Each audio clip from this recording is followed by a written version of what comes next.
హైదరాబాద్లో సదర్ సందడి మొదలైంది. ఎన్టీఆర్ స్టేడియంలో సదర్ వేడుకలు జరుగుతున్నాయి. తెలంగాణ సాంస్కృతిక శాఖ ఆధ్వర్యంలో ఏర్పాట్లు చేశారు అధికారులు. ఈ వేడుకలకు ముఖ్యమంత్రి రేవంత్ రెడ్డి హాజరు కానున్నారు. సదర్ సమ్మేళనంలో పాల్గొనేందుకు సిటీలోని యాదవులు భారీగా తరలిరానున్నారు. ప్రతి ఏటా దీపావళి సమయంలో యాదవ సోదరులు సదర్ ఉత్సవాలు ఘనంగా నిర్వహిస్తారు. అందులో భాగంగానే ఈసారి కూడా సదర్ ఉత్సవాలను గ్రాండ్గా నిర్వహించేందుకు ప్లాన్ చేశారు. ఇతర రాష్ట్రాల నుంచి కూడా దున్నరాజులను తీసుకువస్తున్నారు యాదవులు. సదర్ ఉత్సవాల కోసం రాష్ట్రంలోని 600 మంది కళాకారులతో ఘనంగా వేడుకలు ప్రారంభించనున్నారు సాంస్కృతిక శాఖ అధికారులు.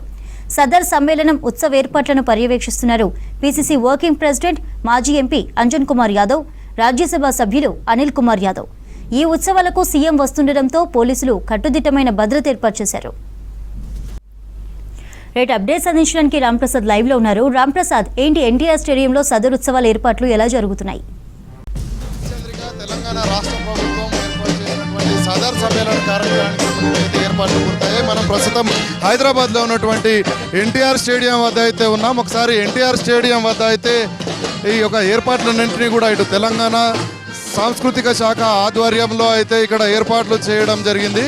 సో ఈ ఏర్పాట్లలో మనం ఒకసారి గమనిస్తే ఈ యొక్క సదర్ సమ్మేళనం కార్యక్రమానికి తెలంగాణ రాష్ట్ర ముఖ్యమంత్రి రేవంత్ రెడ్డి అయితే హాజరు కాబోతా ఉన్నారు. ఈ క్రమంలోనే సాంస్కృతిక శాఖ ఆధ్వర్యంలో చేసినటువంటి ఏర్పాట్లలో భాగంగా అయితే ఇక్కడికి చూడవచ్చు. ఇప్పటికే హైదరాబాద్లోని 10 ప్రాంతాల నుంచి అయితే ఇక్కడికి వచ్చినటువంటి ఒక దున్నరాజులను కూడా మనం ఒకసారి చూడవచ్చు. ఎందుకంటే సదర్ సమ్మేళనం అనగానే ఇటు యాదవ కుల సంఘ సభ్యులందరూ కూడా ప్రతి దీపావళి పండుగను పురస్కరించుకొని అయితే ఈ యొక్క సదర్ సమ్మేళనాన్ని ఘనంగా నిర్వహించుకుంటారు. సో ఈ క్రమంలోనే ఇక్కడికి వివిధ ప్రాంతాల నుంచి ఇటు హర్యానా, పంజాబ్ నుంచి తీసుకున్నటువంటి దున్నరాజులు అయితే ప్రత్యేక ఆకర్షణగా నిలుస్తూ ఉంటాయి. మనం ఒకసారి ఈ దృశ్యాలను కూడా చూడవచ్చు. అంతేకాకుండా ఇటు తెలంగాణ రాష్ట్ర ప్రభుత్వం తరఫున నిర్వహిస్తున్నటువంటి సదర్ సమ్మేళనం వేడుకలకైతే ఇటు సాంస్కృతిక శాఖ భారీ ఏర్పాట్లను చేయడం జరిగింది. ఎందుకంటే ఇటు తెలంగాణ రాష్ట్రంలోని సంస్కృతి సాంప్రదాయాలకు అద్దం పట్టే విధంగా ఉన్నటువంటి వివిధ సంస్కృతి సంప్రదాయాలు, అదేవిధంగా కళాకారులను కూడా ఇక్కడికి తీసుకువచ్చి ఘనంగా ప్రారంభించేందుకు ఏర్పాట్లు చేయడం జరిగింది. సుమారు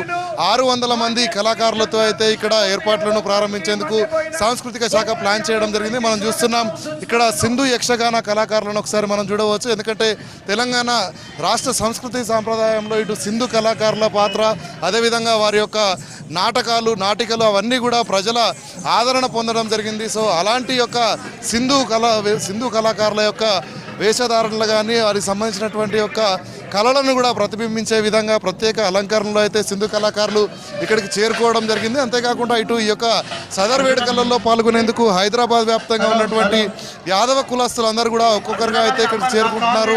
మనం ఒకసారి చూడవచ్చు. ఈ ప్రాంతం మొత్తం కూడా ఇటు కళాకారులు, అదేవిధంగా ఇటు యాదవ సోదరులు, అంతేకాకుండా ఇక్కడికి వచ్చేటువంటి దున్నరాజులు, ఈ మొత్తం వేడుకలన్నీ కూడా చాలా సందడి నెలకొన్నాయని చెప్పవచ్చు. అంతేకాకుండా మనం చూస్తున్నాం వివిధ రకాలైనటువంటి సంస్కృతులకు సంబంధించినటువంటి సంస్కృతిని అద్దం పట్టే విధంగా ప్రత్యేక వేషధారణలో అయితే కళాకారులు ప్రత్యేక వేషధారణలో రెడీ అయినటువంటి దృశ్యాలను మనం చూస్తున్నాం. అంతేకాకుండా తెలంగాణలో ఇటు మనం చూడవచ్చు బోనాలు, అదేవిధంగా అమ్మవారికి సంబంధించినటువంటి ఘటాలు ఏవైతే ఉన్నాయో ఘటాలు మొత్తాన్ని కూడా ఇటు అంతేకాకుండా ఇక్కడికి వీవీఐపీల తాకిడి ఉండడంతో ట్రాఫిక్ అధికారులు కూడా ప్రత్యేక భద్రతను ఏర్పాటు చేయడం జరిగింది.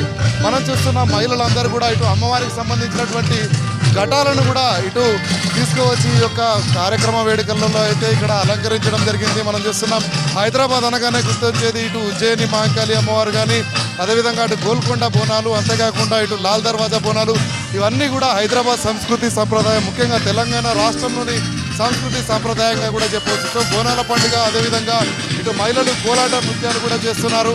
ఎందుకంటే వీరందరూ కూడా వివిధ జిల్లాలకు సంబంధించినటువంటి కళాకారులందరినీ కూడా తీసుకువచ్చి ఈ యొక్క కార్యక్రమాన్ని విజయవంతం చేసేందుకైతే సాంస్కృతిక శాఖ ఆధ్వర్యంలో అయితే ఏర్పాట్లు చేయడం జరిగింది. మనం చూస్తున్నాం మహిళలందరూ కూడా ఇటు బోనాలను తీసుకొని వచ్చేసి బోనాలతో పాటు ఇటు కోలాటం దృశ్యాలతో అయితే ఈ ప్రాంతం మొత్తం కూడా చాలా సందడి వాతావరణం నెలకొందని చెప్పవచ్చు. అంతేకాకుండా ఈ యొక్క కార్యక్రమం మరికొద్దిసేపట్లో ఇటు తెలంగాణ రాష్ట్ర ముఖ్యమంత్రి హాజరు కాబోతున్న నేపథ్యంలో ఇప్పటికే ఇటు ఇక్కడ ఏర్పాట్లన్నింటినీ కూడా ఇటు కాంగ్రెస్ పార్టీకి సంబంధించినటువంటి TPCC working president Anjan Kumar Yadav, అదేవిధంగా రాజ్యసభ ఎంపీ అనిల్ కుమార్ యాదవ్తో పాటు యాదవ్ కుల సంఘాలు, అదేవిధంగా సాంస్కృతిక శాఖ అయితే అన్ని రకాల ఏర్పాట్లను పర్యవేక్షిస్తుంది. ముఖ్యంగా ఇటు యాదవ కులస్తులందరూ కూడా, ముఖ్యంగా మహిళలు, చిన్నారులు కూడా ఈ యొక్క కోలాటం నృత్యాలు వేడుకలలో అయితే చాలా సంతోషంగా పాల్గొంటున్నారు. దీపావళి పండుగ ప్రతి ఏటా కూడా ఇటు ఈ యొక్క సదర్ ఉత్సవాలు అనేటివి హైదరాబాద్లో గత 50 సంవత్సరాల నుంచి కూడా జరుగుతున్నాయి. సో ఈసారి ఏంటంటే తెలంగాణ రాష్ట్ర ప్రభుత్వం నిర్వహిస్తున్నటువంటి ఈ యొక్క వేడుకలకు రాష్ట్ర ముఖ్యమంత్రి హాజరవ్వడంతో అయితే ఈ ప్రాంతంలో ఈ యొక్క సందడి వాతావరణం నెలకొందని చెప్పవచ్చు. ఇటు మహిళలందరూ కూడా సంస్కృతి సాంప్రదాయాలను అద్దం పట్టే విధంగా అయితే ఇక్కడ ప్రత్యేకంగా ఏర్పాట్లను చేయడం జరిగింది.